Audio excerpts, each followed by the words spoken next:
স্বামী খারাপ কাজে জড়িত আছে, যেমন বিভিন্ন সমিতির সাথে জড়িত, আমি সেটা জানি কিন্তু বাধা দিলে মানে না, এখন আমার করণীয় কি? এরপরে প্রশ্ন হলো, স্বামী বেনামাজি এবং মুনাফিকের যে 3টি লক্ষণ কোরআন ও হাদিসের মধ্যে দেয়া আছে, সে তার মধ্যে আছে, এখন এই স্বামীকে ছেড়ে দেওয়া যাবে কি? মালাকুল মউত ফেরেশতা কি একজনই? যদি তিনি একজনই হয়, তাহলে একই সময় পৃথিবীর বিভিন্ন স্থান থেকে মানুষের জান কিভাবে কবজ করে? এরপরে প্রশ্ন হলো, আত্মীয়তার সম্পর্ক ছিন্নকারী জান্নাতে প্রবেশ করতে পারবে না, এখানে কাদেরকে আত্মীয় বলা হয়েছে? আত্মীয় লিস্টে কারা আছেন দয়া করে জানালে উপকৃত হতাম। জামাতে সালাত আদায়ের সময় কাতারের মাঝে কতটুকু ফাঁকা রাখা উচিত? আমরা যখন জামাতে নামাজে দাঁড়াবো, একজন মুসল্লি অন্য মুসল্লির সাথে যথাসম্ভব ফাঁকা বন্ধ করে করে দাঁড়ানোর চেষ্টা করব। কারণ নবী করিম সাল্লাল্লাহু আলাইহি সাল্লাম অনেকগুলো নির্দেশ করেছেন, অনেকগুলো নির্দেশ। সুদ্দুল ফরাজ, তোমরা কাতারের ফাঁকা বন্ধ করো। নবীজি সাল্লাল্লাহু আলাইহি ওয়াসাল্লাম আমাদেরকে বলেছেন, লিনু বিআইদি ইখওয়ানিকুম, তোমরা পাশে যে নামাজি ভাই আছে তার জন্য তোমার কাঁধটাকে নরম করে দাও, মানে মিলে মিলে দাঁড়াও। এরকম শক্ত হয়ে যাতে কেউ মিশতে পারে না এরকম থাকিও না, একটু নরম হও আশপাশে মুসল্লিদের জন্য। এবং তিনি বলেছেন, লা তাদাউল ফুরুজাত লিশ-শায়তান, কাতারের মধ্যে ফাঁকা জায়গা শয়তানের জন্য রাখিও না, এগুলো বন্ধ করো।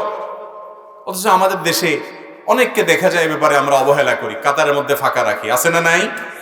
কাতারের মধ্যে ফাঁকা রাখবেন না, কাতারকে যতটুকু বন্ধ করা সম্ভব ততটুকু বন্ধ করবেন। একেবারে শতভাগ বন্ধ করতে পারবেন না, কিন্তু যত সম্ভব বন্ধ করবেন। বুখারীর হাদিসে আসছে, নবী করিম সাল্লাল্লাহু আলাইহি ওয়াসাল্লাম বলেছেন, খায়রুকুম আলিয়ানুকুম মানাকা ফিস সালাহ, তোমাদের ভিতরে যে ব্যক্তি তার পাশের নামাজি ভাইয়ের জন্য কাঁধটাকে নরম করে দেয়, মানে কেউ কাছে এসে মিশে দাঁড়ালে সে সেটাকে অ্যাপ্রিসিয়েট করে, কোমল হয় তার প্রতি, তো সে হলো তোমাদের মধ্যে সবচেয়ে উত্তম মানুষ। এবং নবীজি সাল্লাল্লাহু আলাইহি সাল্লাম যখন ইমামতি করতেন, তিনি ইমামতি করার সময় ইকামতের পর তিনি কাতার সোজার জন্য বলতেন, সাউ সুফুফাকুম, তোমরা তোমাদের কাতারগুলোকে সোজা করো, কাতারের ফাঁকা বন্ধ করো, শয়তানের জন্য জায়গা রাখবা না। বিভিন্ন রকমের নির্দেশনা দিয়ে দিয়েছেন, অনেকগুলো নির্দেশ সূচক ক্রিয়া তিনি ব্যবহার করতেন। এখান থেকে বোঝা যায় কাতারের মধ্যে ফাঁকা রাখা উত্তম না বন্ধ করা উত্তম? বন্ধ করা উত্তম। কিন্তু আমরা অনেকে বন্ধ করি না। অনেকে আছে, কাছের কোনো ভাই যদি বন্ধ করতে আসে, উল্টা তারে আরো বকা দেয়, ভাই গায়ের দিকে ছুটছেন কেন? আছে না না এরকম লোক? এটা করা যাবে না। আবার বন্ধ করতে গিয়ে আরেকজনের গায়ের উপরে পড়ে যায় না, তার বিরক্তির কারণ হয়েন না, সেটাও মাথায় রাখতে হবে। অতএব কাতার বন্ধ, ফাঁকা বন্ধ করা এটা গুরুত্বপূর্ণ একটা আমল, এবং কাতার সোজা করা আরেকটা আমল। নবীজি বলেছেন যে তোমরা কাতার সোজা করো, লা তাখতালিফু ফাতাখতালিফু কুলুবুকুম, তোমরা কাতার বাঁকা করিও না, তাহলে তোমাদের অন্তরগুলো বাঁকা হয়ে যাবে, মতপার্থক্য তৈরি হবে, মিল মহব্বত থাকবে না। এজন্য মিল মহব্বত যেন থাকে, কাতার সোজা করতে হবে এবং ফাঁকা বন্ধ করার চেষ্টা করতে হবে। স্বামী খারাপ কাজে জড়িত আছে, যেমন বিভিন্ন সমিতির সাথে জড়িত, আমি সেটা জানি কিন্তু বাধা দিলে মানে না, এখন আমার করণীয় কি? আমাদের কোনো এক বোন প্রশ্ন পাঠিয়েছে, স্বামী যদি কোনো সুদের কারবারের সাথে জড়িত হয়, কোনো হারাম লেনদেনের সাথে জড়িত হয়, তাহলে স্বামীকে তার স্ত্রী ভালোবাসা দিয়ে, মমতা দিয়ে, স্নেহ দিয়ে, আবদার দিয়ে ফিরিয়ে আনার চেষ্টা করবে। আমি প্রায় বলার চেষ্টা করি, স্বামী স্ত্রীর মধ্যকার সম্পর্কটা এরকম যে একজন আরেকজনকে ভালোবাসা দিয়ে অনেক কিছু আদায় করতে পারে। যদি একান্ত অমানুষ না হয়, তাহলে সেক্ষেত্রে তাকে ভালোবাসা দিয়ে এটা আদায় করা সম্ভব। এটা চেষ্টা করতে হবে। সব কিছু তোমার জন্য উজাড় করতে চাই, প্লিজ তুমি ফিরে আসো। আর যেই স্বামী একজন দিনদার স্ত্রী পাইছে, যে স্ত্রী হারাম থেকে বাঁচতে চায়, এই স্বামীর চাইতে কপাল পোড়া স্বামী দুনিয়াতে আর কে আছে যে একজন ভালো স্ত্রী পাইছে? বেশিরভাগ স্বামীরা নষ্ট হয় বউয়ের কারণে। বউ বলে যে টাকা চাই, পয়সা চাই, শাড়ি চাই, চুড়ি চাই, স্বর্ণ চাই, গহনা চাই। এই জন্য স্বামীরা মনে না চাইলেও হারাম খায়, কারণ বউয়ের আবদার পুরা করা লাগে, চাপ আছে বাসা থেকে। আর এই ভদ্রলোকে তার স্ত্রী হারাম খেতে চায় না, কষ্টে চলতে চায়, তারপরও হারাম থেকে বাঁচতে চায়, নুন পান্তা খেয়ে থাকতে চায়, তারপরও হারাম খেতে চায় না। আরে কপাল পোড়া সমিতিতে সুদের জন্য ঘুরে বেড়াচ্ছে, তাহলে বোঝা গেল এর চাইতে বড় কপাল পোড়া আর নাই, যে এত বড় নেয়ামত সে ঘরে পাইছে।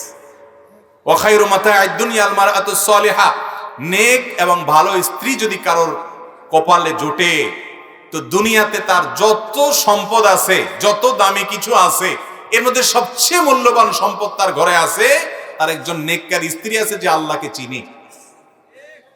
ভাইরা আমার, এজন্য স্বামীকে স্ত্রী নসিহত করে ফিরে আনার চেষ্টা করবে, অন্যদেরকে দিয়ে বুঝাবে, প্রেসার ক্রিয়েট করবে।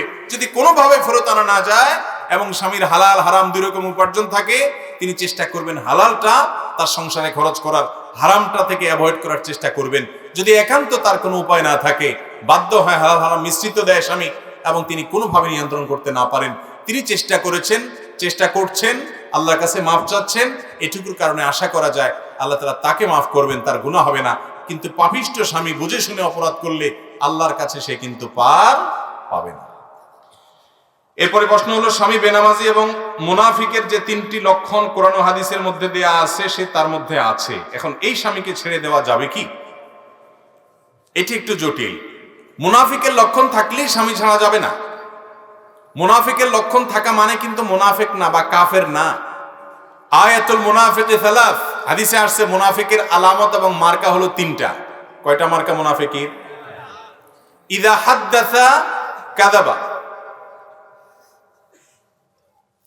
যখন সে কথা বলবে মিথ্যা কথা বলবে। যখন সে কথা বলবে কি বলবে? যদি কথায় কথায় মিথ্যা কথা বলে, এটা হলো মুনাফিকের আলামত।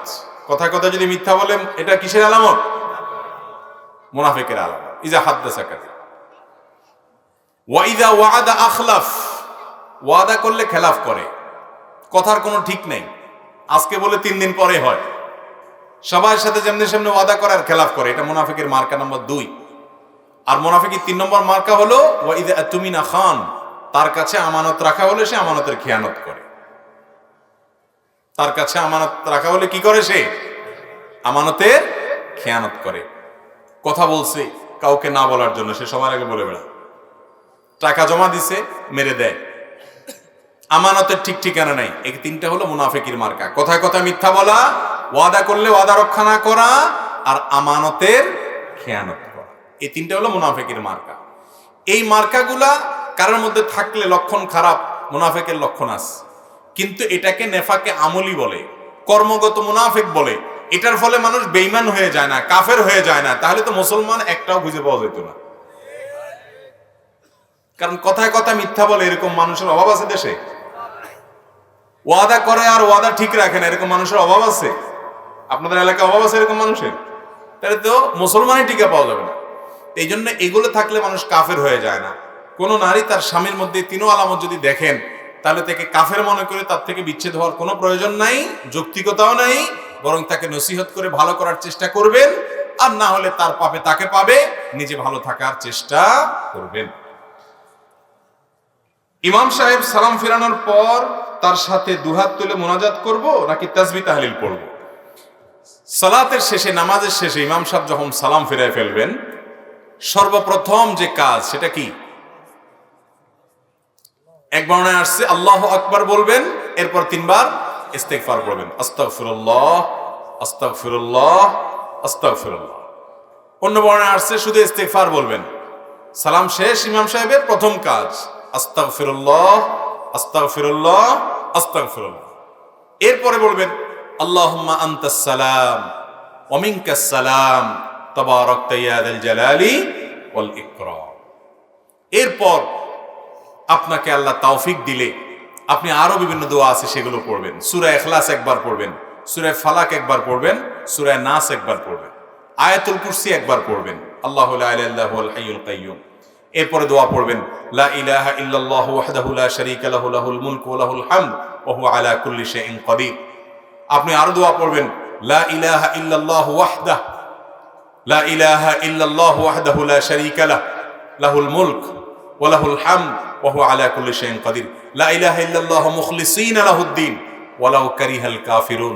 লা ইলাহা ইল্লাল্লাহ ওয়া লা না'বুদু ইল্লা ইয়্যাহ লাহুন নি'মাতু ওয়া লাহুল ফাদলু ওয়া লাহুস সানাউল হাসান।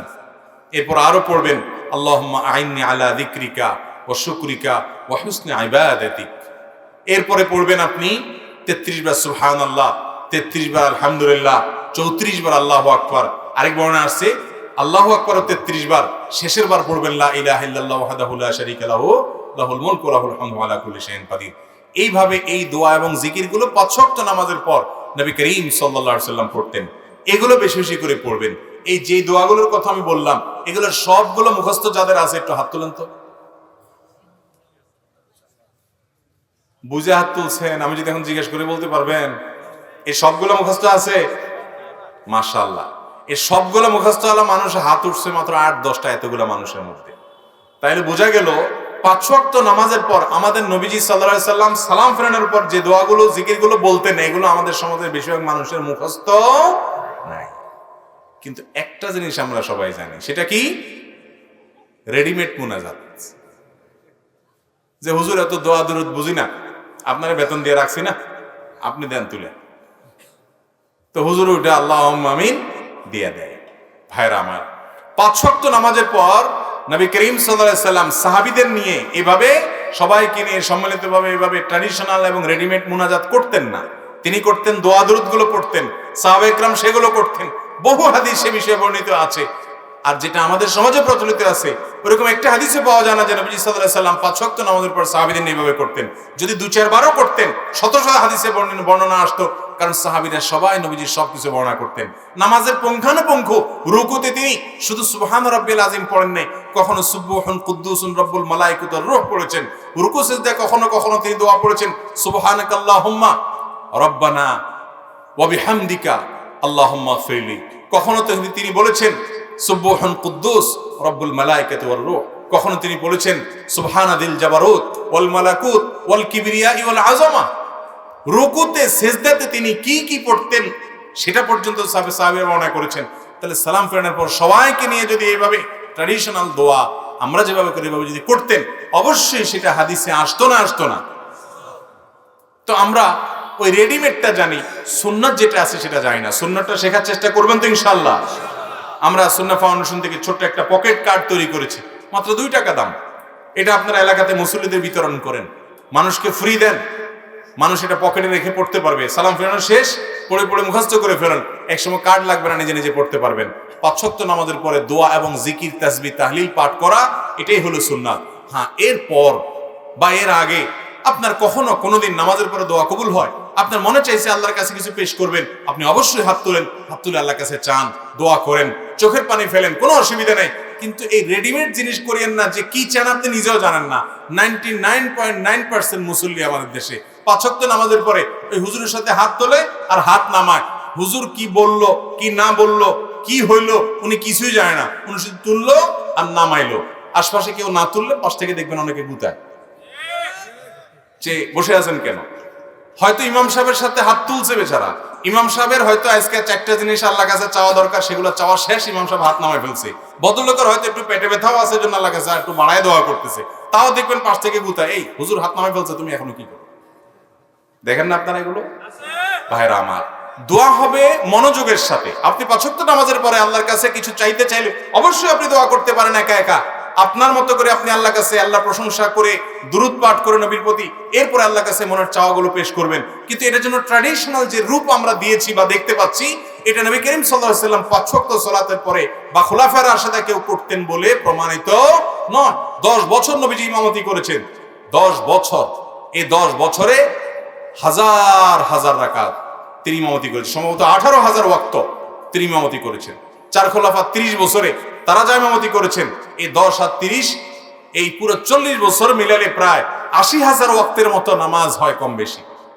অথচ এর ভিতরে যদি 2-10 বারও একই কাজ করতেন, 1-2 বারও করতেন, বহু হাদিসে সেটি বর্ণনা আসতো। বিধায় ভাইরা, আমরা সুন্নাত জিন্দা করব, সেটা হলো 5 ওয়াক্ত সালাতের পর তাসবিহ তাহলিল হাদিস বর্ণিত জিকির এবং দোয়াগুলো করব ইনশাআল্লাহ।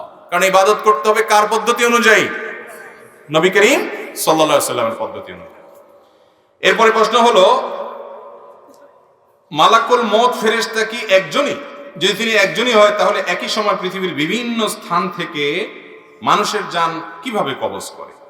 মাশাআল্লাহ, মালাকুল মউত তিনি একা, কিন্তু তার সাথে বিশাল আল্লাহর দেওয়া বাহিনী আছে।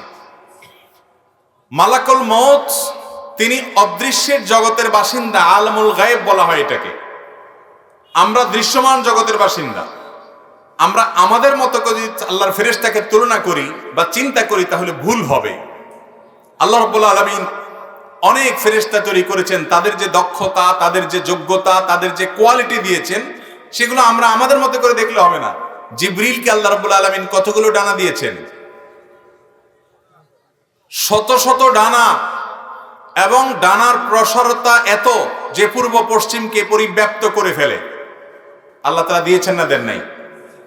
তো তিনি যা পারেন আমরা তা পারি না। আমরা একা হলে যেটা পারি, ফেরেশতারা একা হলে তার চাইতে হাজারো লক্ষ কোটি বা অগণিত গুণ বেশি পারেন। তাছাড়া মালাকুল মউতের সাথে নিয়োজিত আল্লাহর অনেক ফেরেশতারা ডিউটি পালন করে, তিনি একা না, তিনি তাদের গ্রুপ লিডার। বিধায় কিভাবে সবার রূহ কবজ করে এটা নিয়ে আমার টেনশন, আপনার টেনশন না করলেও চলবে। এরপরে প্রশ্ন হলো, আমি নিয়মিত 5 ওয়াক্ত সালাত আদায় করতাম, কিন্তু একদিন ফজরের নামাজের সময় শরীরে কাঁপুনি দিয়ে উঠে, এরপর থেকে সবসময় নামাজের সময় শরীরের কাঁপুনি দেয়। এই কারণে আমি নামাজ ও অন্যান্য ইবাদত করতে পারি না। এই বিষয়ে আমি অনেক চিকিৎসক দেখিয়েছি, কিন্তু অবস্থার কোনো পরিবর্তন হয় না। আমার করণীয় কি? এটা বেশিরভাগ সম্ভাবনা হলো ব্ল্যাক ম্যাজিক বা দুষ্ট জিনের ভয়ঙ্কর কোনো উপদ্রবের কারণে হতে পারে। এরকম হয়েছে কিনা সেজন্য কোরআন এবং হাদিসের আলোকে যারা ঝাড়ফুঁক করেন সে সমস্ত রাকিদের শরণাপন্ন হতে হবে। রাকিদের ঝাড়ফুঁকের মাধ্যমে এই ধরনের রোগী খুব দ্রুত শনাক্ত হয়ে যায়। আমি এরকম এক রোগী দেখেছি যে তিনি আজান শুরু হয়ে গেলে পাগলের মতো ছুটাছুটি করতে থাকেন এবং তার শরীরটা লোহার মতো শক্ত হয়ে যায়, টাইট হয়ে যায়, টিপ দিলেও আঙ্গুল ঢোকে না। আমার বাসায় আসছে একবার, ভয়ঙ্কর অবস্থা। উনি প্রবাসে ছিলেন মিডল ইস্টে, সেখান থেকে আসছেন।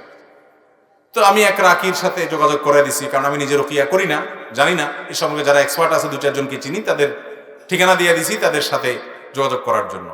তো এরকম দুষ্টজিন বা ব্ল্যাক ম্যাজিকের কারণে, দুষ্টজিন উপদ্রবের কারণে এরকম অস্বাভাবিক ধরনের সমস্যা অনেক সময় তৈরি হয়। এগুলো থেকে আমরা যেন সবসময় নিজেরা নিরাপদ থাকতে পারি সেজন্য আমাদের কয়েকটা কাজ করতে হবে। নাম্বার 1, সকাল সন্ধ্যার আমলগুলো নিয়মিত করবেন।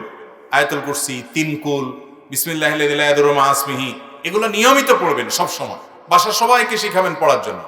নাম্বার 2, বাসা বাড়িতে ঢোকার সময় বিসমিল্লাহ বলে ঢুকবেন, খাওয়ার সময় বিসমিল্লাহ বলে খাবেন, ওয়াশরুমে যাওয়ার সময় বিসমিল্লাহ যাবেন। ওয়াশরুমে শয়তান থাকে, দুষ্ট জিনের ঠিকানা হলো ওয়াশরুম, নোংরা জায়গা, নাপাক জায়গা। এখানে ঢোকার সময় বিসমিল্লাহ বলে ঢুকবেন, বেরোয়ার সময় দোয়া পড়বেন এবং ওয়াশরুমের দরজা বন্ধ করে রাখবেন। বাসা যেই ঢুকবে বিসমিল্লাহ ছাড়া কেউ ঢুকবে না। বিসমিল্লাহ ছাড়া ঢুকলে হাদিসে আসছে শয়তান সাথে ঢুকে, বিসমিল্লাহ বললে আর শয়তান ঢুকতে পারে না। তো এরকম অনেকগুলো আমল আছে, এগুলো যদি নিয়মিত করা যায়, বিশেষ করে সকাল সন্ধ্যার আমল আর যে বিসমিল্লাহর আমল, যেটা বাসায় ঢোকার সময়, খাওয়ার সময় এবং ওয়াশরুমের কথা বললাম। বাসায় কোনো ছবি ইত্যাদি টাঙিয়ে রাখবেন না এবং মিউজিকের ব্যবহার যেন বাসায় না হয় সেটা খেয়াল রাখবেন। ইনশাআল্লাহ আল্লাহ তাআলা হেফাজতে রাখবেন। বিশেষ করে সূরায়ে ইখলাস, সূরায়ে ফালাক, সূরায়ে নাস 3 বার রাত্রে শোয়ার সময় পড়ে শোবেন, সকাল সন্ধ্যা পড়বেন। দুষ্ট জিন থেকে এবং ব্ল্যাক ম্যাজিক থেকে আল্লাহ তাআলা হেফাজত করবেন ইনশাআল্লাহ। সূরা বাকারা এটা তেলাওয়াত করবেন, বাসায় তেলাওয়াত চালু করে রাখবেন, এর মাধ্যমেও এগুলো থেকে আল্লাহ তাআলা হেফাজতে রাখেন। এরপরে প্রশ্ন হলো, আমার আব্বা যৌবনে পদার্পণ করার পর প্রথম 2-4 বছর নামাজ আদায় করেন নাই। এখন তিনি বৃদ্ধ, বয়স প্রায় 70। এমত অবস্থায় এত নামাজ কাজা আদায় করার উপায় নাই, ফিদিয়া আদায় করারও সম্ভব নয়। এমত অবস্থা উপায় কি দয়া করে জানাবেন। 70 বেশি হয়ে গেছে, তার ওই নামাজ আদায় করাও সম্ভব নয়, তাহলে সেক্ষেত্রে এখন আল্লাহর কাছে তিনি মাফ চাইবেন, ইস্তেগফার করবেন, ক্ষমা চাইবেন যে আল্লাহ আমারও জানতে হয়েছে, আল্লাহ আপনি আমাকে মাফ করে দিন। আল্লাহ রাব্বুল আলামিন ক্ষমাশীল। বান্দার ভুলের কারণে অনুতপ্ত হয়ে, লজ্জিত হয়ে মাফ চাইলে, ভবিষ্যতে সেটা করবে না সংকল্প করলে ইনশাআল্লাহ আল্লাহ তাআলা কি করবেন? মাফ। ইন্নাল্লাহা ইয়াগফিরুয যুনুবা জামিআ।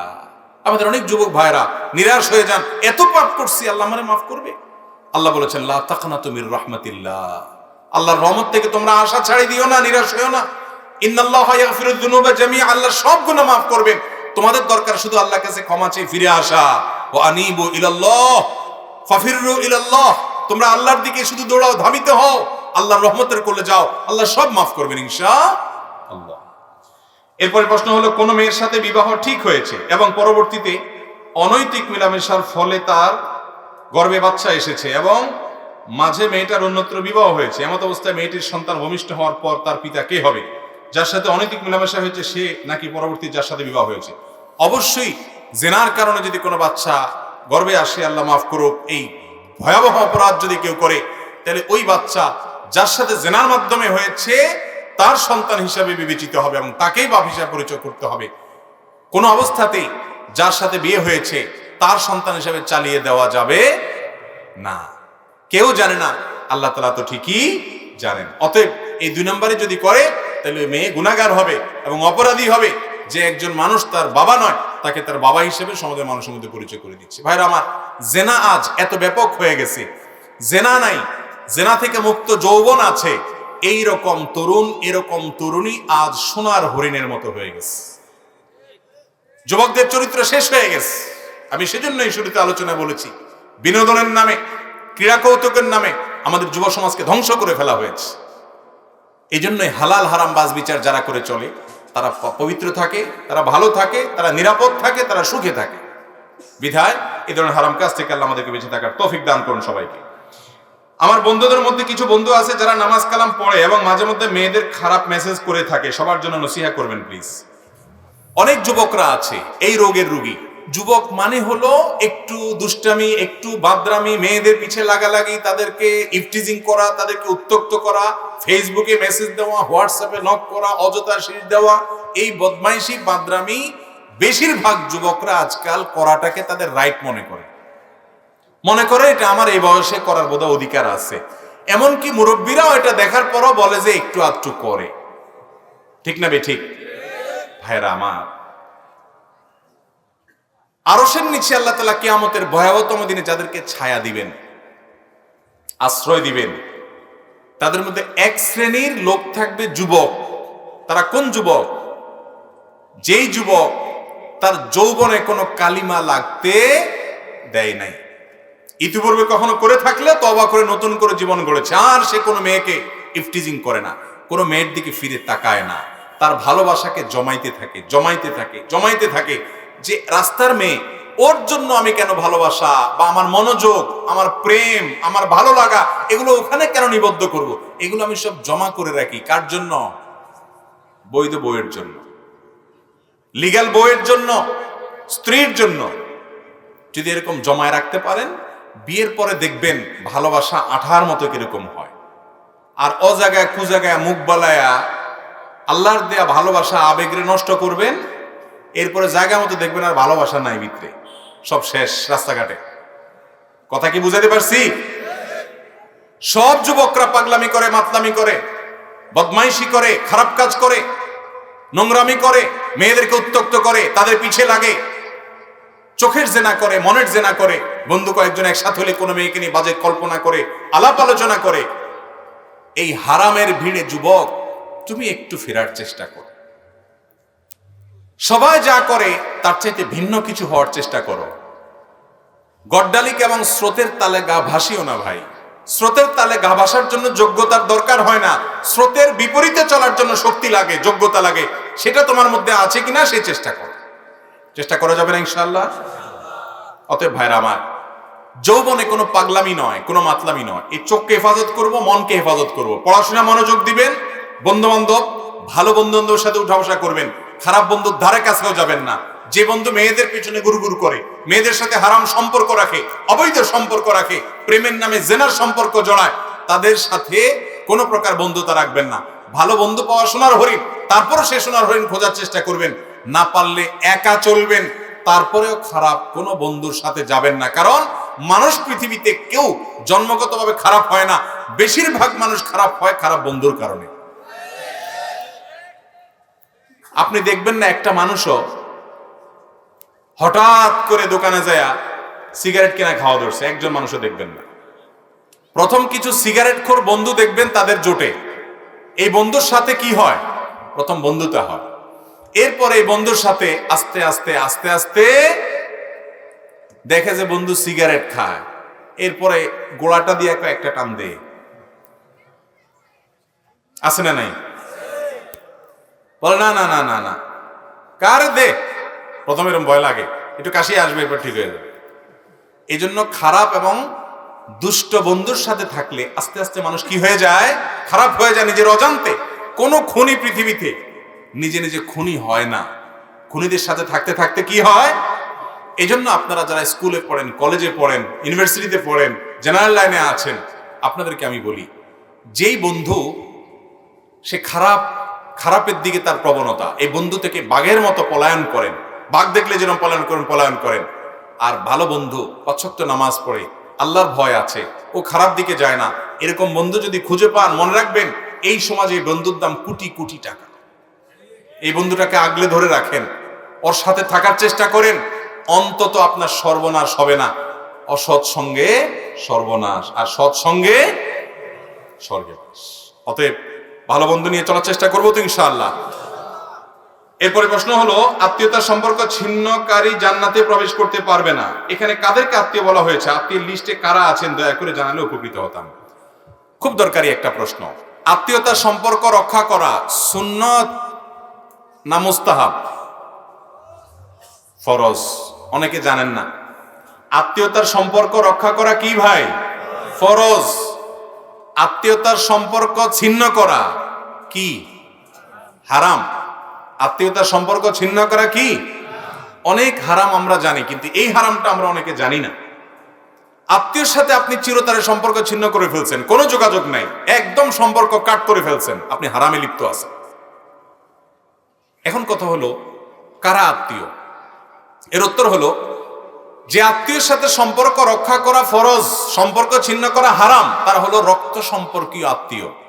যাদের সাথে আপনার ব্লাডের সম্পর্ক আছে, রক্ত সম্পর্ক আছে, এই আত্মীয়ের মধ্যে ১ নম্বরে চলে আসে বাপ এবং সন্তান, বাপ মা এবং সন্তান। কারণ বাপ মার সাথে সন্তানের সম্পর্ক একেবারে সরাসরি রক্তের। এরপরে হলো ভাই বোন, তারপরে ভাতিজা ভাতিজি, তারপরে চাচা ফুফু, দাদা দাদি, এরা সব রক্ত সম্পর্কীয়। তারপরে মায়ের দিককার মা, খালা, মামু, তারাও মায়ের দিককার আত্মীয়। কিন্তু ১ নম্বরের যাদের আত্মীয়তার সম্পর্ক আপনার সাথে সবচেয়ে বেশি, যাদের ব্লাডের সম্পর্ক আপনার সাথে একবারে প্রথম সারির, তারা হলো আপনার বাবার দিককার যারা আছেন, বাবা, চাচা, দাদা, দাদি, ভাই বোন এবং মা বাপ, ভাতিজা ভাতিজি, এরা। আমাদের দেশে এই সমস্ত আত্মীয়দের সাথে বরং আরো লাগালাগি বেশি থাকে, ঠিক না বেঠিক? ওই দূরের কোথাকার কোন আত্মীয়, তার সাথে খুব দোস্তি। আমি এই জন্য বলি, আত্মীয়তার ৩টা ক্লাস আছে ভাই। ১ নম্বর ক্লাসের আত্মীয় হলো এই যাদের কথা বললাম, বাপ, ফুফু, চাচা, দাদা, দাদি, ভাই বোন, ছেলে মেয়ে, ভাতিজা ভাতিজি, এরা। আর ২ নম্বর বা দ্বিতীয় শ্রেণীর আত্মীয় হলো মায়ের দিককার যারা আছেন, মামু, খালু, মামু, আপনার খালা, তারপরে আপনার নানা নানি, এরা। আর ৩ নম্বরের আত্মীয়, অর্থাৎ 3rd ক্লাস আর কি, 3rd ক্লাসটা বললাম না, ৩ নম্বর হলো শ্বশুর বাড়ি। 3rd ক্লাস বললে আরেক মুসিবত, মহিলারা রাগ হয়ে যাবে। 3rd ক্লাস না, তৃতীয় প্রকারে যায় পড়ে কোনটা? আর আমাদের দেশে ওইটা এখন কয় নম্বরের? ১ নম্বরে। ভাইরা আমার, এটাও ঠিক যে যারা ১ নম্বরের আত্মীয়, তারা অনেক সময় এত শত্রুতা করে যে দেখা যায় দুনিয়ার কেউ এত ক্ষতি করে না, চাচারা যত ক্ষতি করে। দুনিয়ার কেউ এত শত্রুতা করে না, ফুফুরা যত লেগে থাকে। এত শত্রুতা কেউ করে না, ভাই যত লেগে থাকে। যদি কোনো আত্মীয় আপনার সাথে এরকম আচরণ করে, ও তো কপাল পড়া, কারণ সে আত্মীয়কে কষ্ট দিচ্ছে, ও তো হারাম করতেছে। কিন্তু আপনি আপনার জায়গা থেকে চেষ্টা করেন অন্তত তার সাথে কানেক্টেড থাকার। যদি সে আপনার ক্ষতি করে কানেক্টেড হলে, তাহলে আপনি দূরে থাকেন, কিন্তু তা না হলে যথাসম্ভব তার সাথে মিলেমিশে থাকার চেষ্টা করেন।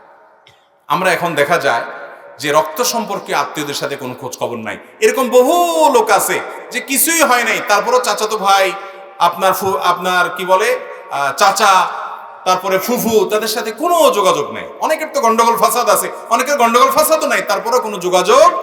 আজকাল ফেসবুকে আমাদের এক একজনের ৫,০০০ করে বন্ধু, ৫,০০০ বন্ধুর হক আদায় করতে করতে এই সমস্ত আত্মীয় গণার টাইম আমাদের নাই। কিয়ামতের দিন আল্লাহর কাছে এই ৫,০০০ বন্ধুর কথা যদি বলেন, আল্লাহ, দোস্তদের হক আদায় করতে গিয়ে ইনবক্সে, মেসেঞ্জারে ওরা লাইক দিছে, এই জন্য পাল্টা লাইক দেওয়া লাগছে, কমেন্ট লিখছে, এই জন্য পাল্টা রিপ্লাই দেওয়া লাগছে, নাহলে দোস্ত নারাজ হয়ে গেছে, ওদের হক আদায় করতে করতে আল্লাহ সময় পায় নাই চাচা ফুপুর আদায় করা, হক আদায় করার। মুগুরের মায়ের একটাও নিচে পড়বো যে ২ নম্বর দোস্ত দূরে পাতাইতে বলছে কে?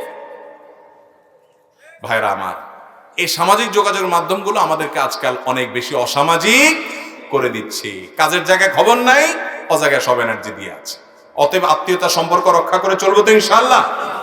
একজন এক সাহাবী নবীজির কাছে বলছে, ইয়া রাসূলুল্লাহ, আমি তো আত্মীয়র সাথে ভালো থাকতে চাই, কিন্তু তারা তো আমার ক্ষতি করে।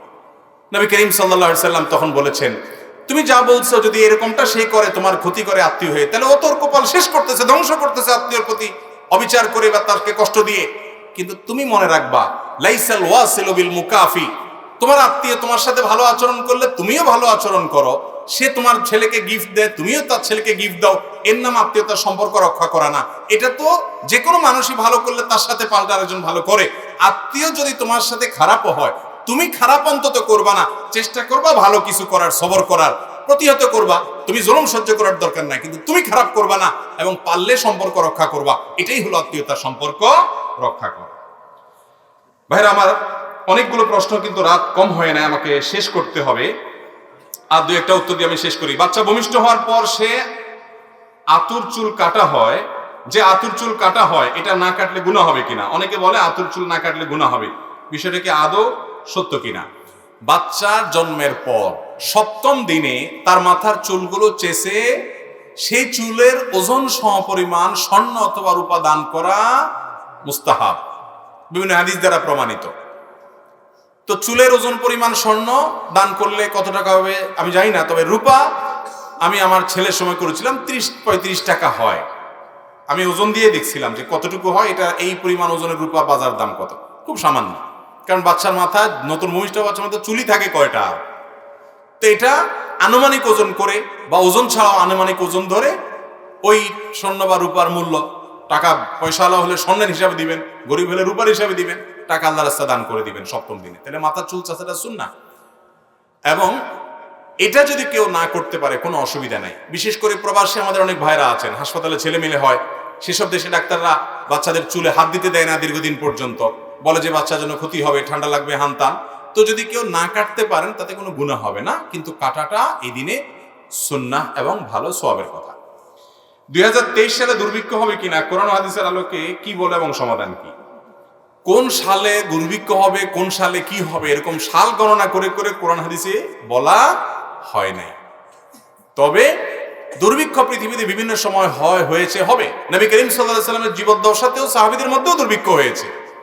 তবে ইমাম মাহদী আগমনের আগে কয়েক বছর পৃথিবী জুড়ে দুর্ভিক্ষ দেখা দিবে, এরকম কথা বিভিন্ন হাদিস থেকে জানা যায়। অতএব সাল ঠিক করে বলা যাবে না যে এই সালে দুর্ভিক্ষ হবে, হাদিসে বা কোরআনে বলা আছে, এরকম কোন কথা পরিষ্কার করে আলাদা করে কোরআনে কোথাও এভাবে বলা নাই। ঘুরায় ঘেরায় এগুলো অনেকে আপনার কোরআন বা হাদিসের বিভিন্ন বর্ণনা থেকে ওনারা আবিষ্কার বা প্রমাণ করার চেষ্টা করেন মাত্র, এটা তাদের গবেষণা মাত্র। কোরআন হাদিস থেকে ডাইরেক্ট এরকম কোনো কথা বলা নাই। মোবাইলে টাকা ধার নিলে 20 টাকার পরিবর্তে 18 টাকা আসে, কিন্তু পরবর্তীতে রিচার্জ করলে 20 টাকাই কাটে, এই বিষয়টা কি রিবার অন্তর্ভুক্ত হবে, অর্থাৎ সুদের অন্তর্ভুক্ত হবে কিনা? এর উত্তর হলো না, এটা সুদের অন্তর্ভুক্ত হবে না। মোবাইলে আমরা প্রায় লোন নেওয়া লাগে অনেকে, যে টাকা শেষ হয়ে গেছে এখন মোবাইল কোম্পানি বলে তুমি লোন নিতে পারো, তো লোন নিলে দেখা যায় 2 টাকা কম দেয়। এই যে 2 টাকা কম নিল পুরাটা, তাহলে লোন নিলাম আবার কম বেশি হয়ে গেলে তাহলে সুদ হবে কিনা? উত্তর হলো না, সুদ হবে না। সুদ হবে না এই জন্য যে সুদের যে সংজ্ঞা সেটা এখানে খাটেই না। এটা আসলে ওইরকম আপনার এক্সচেঞ্জ যোগ্য যে নগদ টাকা পয়সা, এই ব্যালেন্সটাকে ওইটার মধ্যে ফেলানোই যায় না, যার কারণে সুদ বলা কঠিন। সুদ না, এটাকে সুদ বলা যায় না, সুদ না এটা। আর দ্বিতীয়ত, অনেক কোম্পানি আছে যেগুলো কাটে না, হুবহু যা আছে সেটাই দেয়। আবার অনেক কোম্পানি আছে কাটে, এটা তারা আপনার তাদের যে প্রসেসিং ফি সেটা হিসাবে তারা কাটে। তো প্রসেসিং ফি যদি নাও কাটে তারপর এটা সুদ হিসাবে গণ্য হবে না। অতএব মোবাইল কোম্পানিগুলো থেকে লোন নেওয়া, ব্যালেন্স আবার সেটা পরিশোধ করা, সেখানে যদি কম বেশি করে সেটা সুদ হবে না। মাওলানা আব্দুল মালিক হাফিজাহুল্লাহ সহ অনেক উলামা ইকরামের ফতোয়া এক্ষেত্রে পরিষ্কারভাবে আছে যেটা সুদ হবে না। আমি 5 ওয়াক্ত সালাত আদায় করি, কিন্তু আমি গোপন গুনাহের কাজে আসক্ত। আমি আমার কাজের জন্য অনুতপ্ত হয়ে তওবা করি, কিন্তু আমি পুনরায় সেই গুনাহের কাজে লিপ্ত হয়ে পড়ি। এক্ষেত্রে আমার তওবা কি কবুল হয়? না হলে এর থেকে পরিত্রাণের উপায় কি? গোপন গুনাহের সাথে আমাদের অনেক তরুণ ভাইরা জড়িত, সম্পৃক্ত। এই গুনাহ থেকে বাঁচার জন্য আমি কয়েকটা পরামর্শ সবসময় দেই। এর ভিতরে সবচেয়ে বড় সমাধান, মৌলিক সমাধান, যেটা অনেক সময় ভুলে যাই আমি, সেটা শুরুতে বলি, যেটা হলো বিয়ে করা। বিয়ে করার চাইতে কুইক এবং কার্যকর কোনো সমাধান নাই। অভিভাবক যারা আছেন, সন্তানদের উপযুক্ত হওয়ার পর খুব দ্রুততার সাথে তাদেরকে কাজে লাগান, খুব দ্রুততার সাথে বিয়ে দেওয়ার ব্যবস্থা করেন। এবং হেল্প করেন, সহযোগিতা করেন। বিয়ে লেটে করাবেন না। কদিন আগে মাহফিল ছিল কোথায়, ইয়েতে নারায়ণগঞ্জে। তো এক ভদ্রলোক আইসা বলল, হুজুর আমাদের এলাকাতে বাপ মারা ছেলে মেয়েকে বিয়ে দিতে চায় না। আমার এক পরিচিত ভাই তাকে 30 বছরে বিয়ে দিছে, বেচারা 8 বছর ধরে বাচ্চা হয় নাই, এখন বিয়ে হয়েছে 40-এর পরে তার বাচ্চা হয়েছে, সে এখন বুড়া হওয়া ধরছে। তো অনেক এলাকাতে মুরব্বীরা ছেলে মেয়েকে বিয়ে দিতে যায় না। কেন? বলে যে বিয়ে দিলে পরের হয়ে যাবে, যতদিন আলগায় রাখা যায়। এগুলো পাগলামি ছাড়া আর কিছু না। যেটা অমানুষ পরের হবে ওটা এমনিই হবে, আর যেটা মানুষ সেটা বিয়ের পরেও থাকবে। আর বাবা মা বিয়ে দিতে দেরি করার কারণে সন্তান যদি গুনাহে লিপ্ত হয়, তার দায়ভার তাকে বহন করতে হবে। এই জন্য গোপন গুনাহ থেকে বাঁচার জন্য আপনাদের সন্তানরা তলে তলে কত পাপে জড়াচ্ছে আপনি জানেন না, আপনিও পাপী হবেন যদি আপনি অবহেলা করেন তার বিয়ে দেওয়ার ক্ষেত্রে। কোন রকম ডাল ভাতের ব্যবস্থা করতে পারে ছেলে, কোন রকম উপার্জন শুরু করছে, আল্লাহর নাম নিয়ে তাকে বিয়ে দিয়ে দেন এবং তার চরিত্র রক্ষা করেন। সন্তানের চরিত্র দুনিয়ার যে কোনো সম্পদের চাইতে দামি। অনেক বাপমার কাছে চরিত্রের দাম নাই, শুধু পয়সার দামটা আছে তাদের কাছে, আছে না নাই? এইসব বাপমা কপাল পোড়া। বিধায় যুবকরা এই গোপন গুনাহ থেকে বাঁচার জন্য বিয়ে শাদী দ্রুত করতে হবে। আর দ্বিতীয়ত যে কাজ করতে হবে তা হলো যথাসম্ভব স্মার্টফোন ত্যাগ করতে হবে। 4 মাস 6 মাসের জন্য এই ফোন বিক্রি করে ফেলান, একটা বাটনওয়ালা ফোন নেন, সিম লাগান, কোন রকম চলেন, নেট ছাড়া বাঁচবেন, কিচ্ছু হবে না। মনে হয় যে হায় হায়, বলে কি হুজুর ফেসবুক ইউটিউব ছাড়া জীবন রক্ষা হবে? মরেই তো যাব। মরবেন না, করে দেখেন, হিম্মত করেন, সাহস করেন, সব সহজ হবে। 3-4 মাস এভাবে করেন, দেখবেন সহজ হবে ইনশাআল্লাহ। তওবা করার পরও যদি না করতে পারেন, আল্লাহ রাব্বুল আলামিনের কাছে মাপ চান যে আল্লাহ, লক্ষণ ভালো না যে তওবার পরে তওবা ভঙ্গ হয়ে যাচ্ছে, কিন্তু নিরাশ হবেন না, আশা হারাবেন না। আল্লাহ যে আপনাকে অনুতপ্ততা দিচ্ছেন, আপনার ভিতরে অপরাধ বোধ জাগ্রত হচ্ছে, খারাপ কাজ করছেন এটা যে বুঝতে পারছেন, এটাও একটা ভালো লক্ষণ। আল্লাহ তাআলা একসময় ছাড়ার তৌফিক দিবেই দিবে ইনশাআল্লাহ। থাকুক আজকে এ পর্যন্ত, কারণ অনেক প্রশ্ন আছে, এতগুলো প্রশ্ন উত্তর দেওয়া কঠিন। আল্লাহ রাব্বুল আলামিন আমরা যে সমস্ত কথা শুনলাম, জানলাম, বুঝলাম, সেগুলো অনুযায়ী আমল করার তৌফিক দান করুন। এটা দিব। আচ্ছা দাঁড়ান, একটু দরকার, একটা প্রশ্ন আয়োজক ভাইরা বলছেন, আমার স্ত্রী প্রথম বাচ্চা সিজারে হয়েছে, তখন আমি তাকে বলেছিলাম যে তোমার দ্বিতীয় সন্তানও যদি সিজারে হয় তাহলে আমার বাড়ির ভাত তোমার জন্য হারাম। তো এখন আমি দ্বিতীয় বাচ্চা নিতে চাচ্ছি, এমত অবস্থায় যদি দ্বিতীয় সন্তানও সিজারে হয় তাহলে আমার করণীয় কি? এই কপাল পোড়া স্বামী যে প্রশ্ন করছে তা আগে তার ধরে আনা উচিত, ধরে এনে আগে এখানে তার বিচার হওয়া উচিত, তারপরে প্রশ্ন উত্তর। কারণ প্রথম বাচ্চা সিজারে হয়েছে, তার সিজারে হয়েছে, এটা কি তার দোষ? অতএব এটা বউর উপরে দোষ চাপানোটা মূর্খতা এবং অজ্ঞানতা ছাড়ার কিছুই নাই। কিছু মানুষ আছে কিছু হইলেই বউর দিকে ছুটে।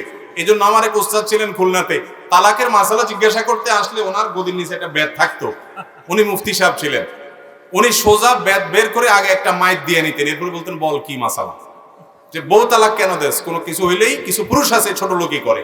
তো যাই হোক, এই যে কথা বলছেন যে স্ত্রীকে আপনি বলছেন দ্বিতীয় বাচ্চা সিজারে হলে তুমি তোমার ভাত আমার ঘরে হারাম, এখানে তিনি কি উদ্দেশ্যে বলেছেন এটা দেখতে হবে।